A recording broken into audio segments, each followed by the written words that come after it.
I'm Ben Moore. I'm with the Coastal Conservation League and work on the League's climate and energy programs.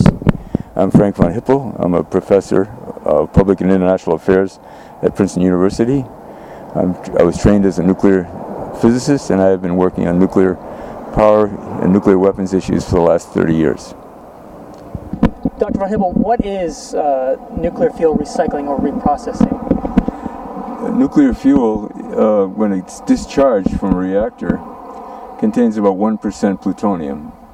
And most of the focus so far has been on recovering that plutonium and manufacturing fuel, a mixture of about maybe 7% plutonium and uranium, and then using that as fuel again. Is reprocessing a solution for our nation's nuclear waste? In other words, if other countries are doing it, why is reprocessing not been equally pursued in the United States? Well, actually, the trend has been away from doing reprocessing internationally. Since the 70s, when the first reprocessing contracts for civilian fuel were signed, about a dozen countries have not renewed their contracts. And one of the countries that was supplying reprocessing services worldwide, the United Kingdom, is abandoning it, having lost all its foreign customers. So the U.S. basically in the 1970s had a debate about this and concluded that it was not economic. It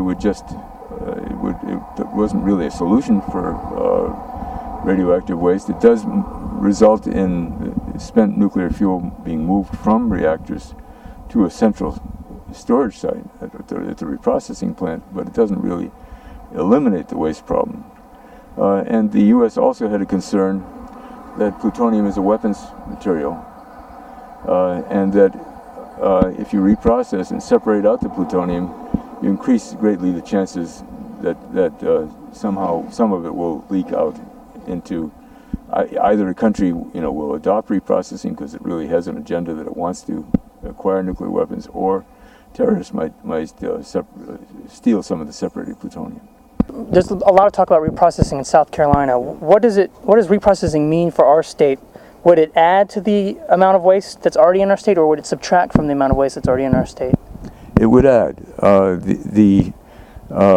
South Carolina is discussed as the most likely location for a national reprocessing plant, because South Carolina is where the U.S. separated about half of its plutonium for weapons. When it was reprocessing, the original purpose of reprocessing was to recover plutonium to make weapons. So it has the infrastructure, has a labor force. But we're talking about reprocessing on a much larger scale here.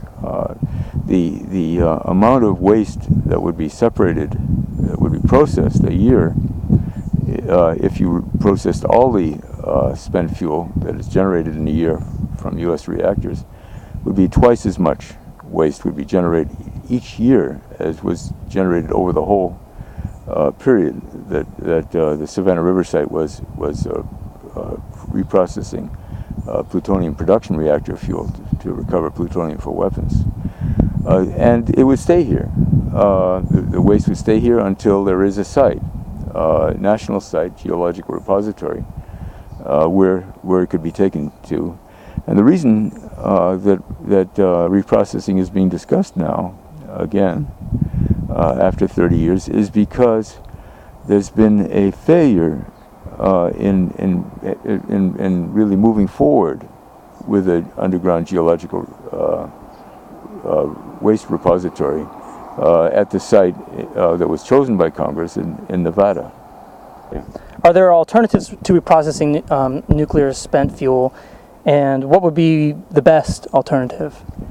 The alternative really is what we're doing now. The alternative for the next decades at least, which at the moment the fuel is being stored at the reactor sites.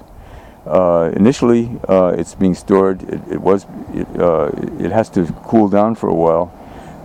It's stored in pools, like deep swimming pools, and then as it cools down enough, it's transferred to dry casks and stored there.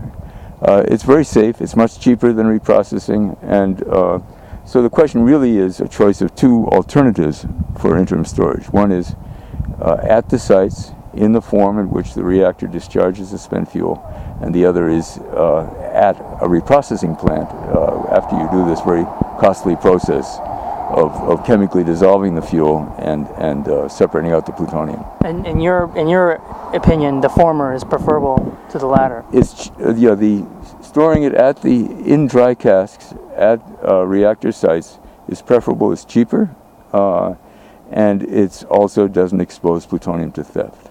And of course, it's also safer because the most dangerous point in the reprocessing is when the radioactive waste is a liquid form.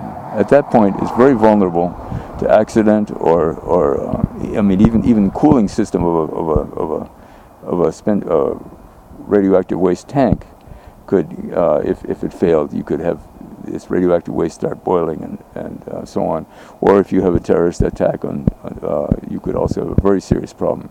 These tanks of high-level waste typically contain many times the amount of radioactive material that was released by the Chernobyl reactor accident. Well, Dr. Van Hippel, I want to thank you so much for speaking with us, for coming to South Carolina and bearing with our no-see-ums and answering these questions. I really appreciate it. Thank you very much.